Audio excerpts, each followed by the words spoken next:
اور اس سے عبرت حاصل کرو کہ ایک آگ اللہ انسان لگاتا ہے اور کچھ آگیں اللہ بھی لگا لیتا ہے. ہم تو حیران ہو رہے ہیں امریکہ جیسے ملک میں آگ لگ کیسے گئی کہ اللہ جو عرش پر ہے وہ لا تحسبن اللہ غافلا عما يعمل الظالمون. اللہ کہتے ہیں اللہ کو غافل مت سمجھو جو کچھ ظالم لوگ کر رہے ہیں. مفتی صاحب لاس اینجلس میں آگ بے قابو ہو گئی ہے. کچھ مسلمانوں کو اس پر خوشی ہو رہی ہے اور کچھ انسانی جانوں کے ضیاع پر بہت غمگین دکھائی دے رہے ہیں. یہ قدرتی آفت عذاب یا آزمائش سے کچھ بڑے ظالم لوگوں کے گھر بھی جلے ہیں. اس پر کیا رد عمل دینا چاہیے؟ دیکھو کہیں بھی کوئی عذاب آئے یا آگ باغ لگے یا کوئی بھی مصیبت ہو، لوط علیہ الصلوۃ والسلام کی قوم کا عمل ہمارے سامنے ہے. وہ گناہوں میں مبتلا تھی. جب ان پر عذاب کے لیے اللہ نے فرشتے بھیجے تو فرشتوں نے پہلے ابراہیم علیہ السلام کو آ کے خبر دی، ارسلنا الی قوم لوط، ہم قوم لوط کے پاس آئے ہیں اور ان کو تباہ کرنے کے لیے آئے ہیں. تو ابراہیم علیہ السلام نے اس پہ خوشی نہیں منائی تھی. قرآن کہتا ہے یجادلونا فی قوم لوط، ابراہیم علیہ السلام ہم سے جھگڑنے لگے. یعنی اللہ سے تو کون جھگڑ سکتا ہے، مطلب یہ کہ اتنی لجاجت آہوزاری کی کہ عذاب نہ آئے، کہ گویا کہ لڑ رہے ہیں. یہ مبالغہ ہے.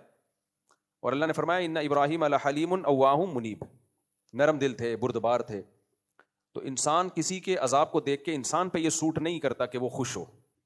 ہمیں تو اللہ کے عذاب سے پناہ مانگنی چاہیے کہ اللہ نے جو کافروں کو بھی عذاب دینا ہے آخر میں ہی رکھے، دنیا میں اللہ کسی کو عذاب نہ دے. تو اس پہ خوشی نہیں بنتی جو آگ لگی ہے. یہ جب مان لیا جائے کہ وہ سارے ظالم ہی ہیں. ایسا ہوتا بھی نہیں ہے. جب کسی علاقے میں آگ لگتی ہے کچھ برے ہوتے ہیں کچھ اچھے ہوتے ہیں. البتہ اتنی بات ضرور ہے کہ یہ عبرت کی بات ضرور ہے. غزہ میں جب آگ لگی ہے، جو روزانہ آگ لگ رہی ہے، روزانہ بم برسائے جا رہے ہیں جس میں معصوم بچے جل رہے ہیں، اس آگ پہ کوئی نہیں روتا. یہاں جب آگ لگی ہے تو پورے میڈیا نے اس کو فوکس کیا ہوا ہے، کوریج. تو ہم یہ نہیں کہہ رہے کہ اس آگ کو آپ کوریج نہ دیں، اس کو بجھانے کی کوشش نہ کریں. یہ جیسے انسان ہے تو غزہ میں رہنے والے بچے، عورتیں، وہ بھی تو انسان ہیں. ان کے بارے میں خاموشی اختیار کر لینا، بلکہ اور اسرائیل کو اپریشیٹ کرنا، پروموٹ کرنا، اس کی مدد کرنا، تو پھر انتقام کی اللہ کی آگ بھی جوش میں آتی ہے. اور اللہ بتاتا ہے کہ تم جو کر سکتے ہو تم کرو، میں جو کر سکتا ہوں وہ میں کروں گا. وَمَكَرُوا وَمَكَرَ اللَّهُ وَاللَّهُ خَيْرُ الْمَاكِرِينَ. اللہ کہتے ہیں یہ میرے خلاف تدبیریں کرتے ہیں تو میں بھی تدبیر کرنے والا ہوں، اور میری تدبیر ان سے زیادہ پاورفل ہوتی ہے. تو ہم اس آگ پہ ہرگز خوش نہیں ہیں. اللہ اس آگ کو جلدی بجھا دے. بہت سے بے گناہ لوگ بھی ہوں گے اور بہت سے ظالم بھی ہوں گے. جیسے انہوں نے کہا کچھ ظالم صحافی جو ہے وہ اسرائیل کے اس عمل کو اپریشیٹ کرتے ہیں جو غزہ میں جو کچھ کر رہا ہے. تو ان صحافیوں کے گھر بھی جلے ہیں. نہ جلتے اچھا تھا، ویسے ہی اللہ ان کو ہدایت دے دیتا. لیکن یہ عبرت کی بات بہرحال ہے کہ اللہ جو عرش پر ہے وہ لا تحسبن اللہ غافلا عما يعمل الظالمون. اللہ کہتے ہیں اللہ کو غافل مت سمجھو جو کچھ ظالم لوگ کر رہے ہیں. تو اس لیے دنیا کو دونوں آگوں کے خلاف آواز اٹھانی چاہیے، دونوں آگوں کو بجھانے کی کوشش کرنی چاہیے. لاس اینجلس میں جو آگ لگی ہے اس کو بھی بجھانے کی کوشش کریں، لیکن میرے بھائی جو غزہ میں آگ لگی ہوئی ہے نا اس کو بھی بجھانے کی کوشش کرو. اور اس سے عبرت حاصل کرو کہ ایک آگ اللہ انسان لگاتا ہے اور کچھ آگیں اللہ بھی لگا لیتا ہے. ہم تو حیران ہو رہے ہیں امریکہ جیسے ملک میں آگ لگ کیسے گئی. یورپ، امریکہ، کینیڈا، جاپان، ان ملکوں میں گیا ہوں. آگ سے بچنے کے لیے انہوں نے اتنی تدبیریں اختیار کی ہوئی ہوتی ہیں کہ آپ کی سوچ ہے. ہر بلڈنگ میں فوارے لگے ہوئے ہوتے ہیں، آٹومیٹیکلی آگ لگے گی تو یہ خود بخود یہ آن ہو جائیں گے.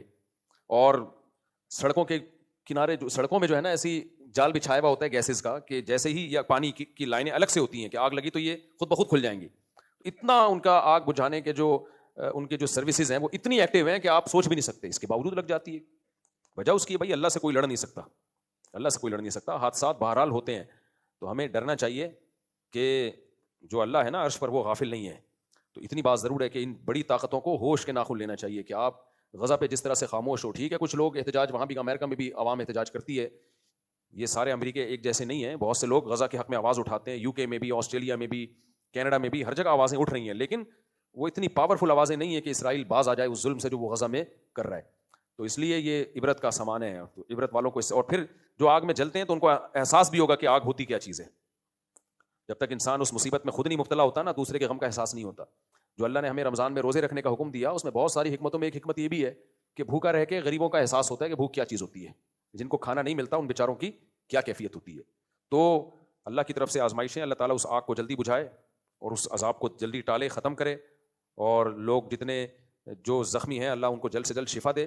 لیکن اللہ اس سے ان ظالموں کو سیکھنے کا موقع بھی دے، عبرت کا موقع دے کہ جنہوں نے غزہ میں آگ لگائی ہوئی ہے، یا آگ لگائی تو نہیں ہے لیکن اس آگ کو وہ پروموٹ کر رہے ہیں, اپریشیٹ کر رہے ہیں ظالموں کو, کہ حوصلہ افزائی کر رہے ہیں, یا اس آگ لگانے میں ان کے شریک بن رہے ہیں.